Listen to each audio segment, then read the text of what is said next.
Hi, welcome back. I'm Sherry, the creator of this channel and the Kitchen Prescription Food blog. Today is another installment of, you guessed it, cookie decorating.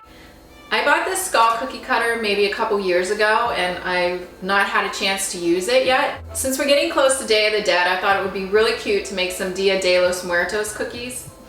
I know, my Spanish is completely fluent.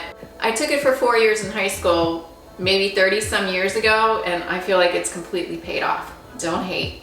I just happen to have some leftover cookie dough in my freezer from my last pumpkin buttercream tutorial, which I will link up here. Is that what the hipsters do? I guess.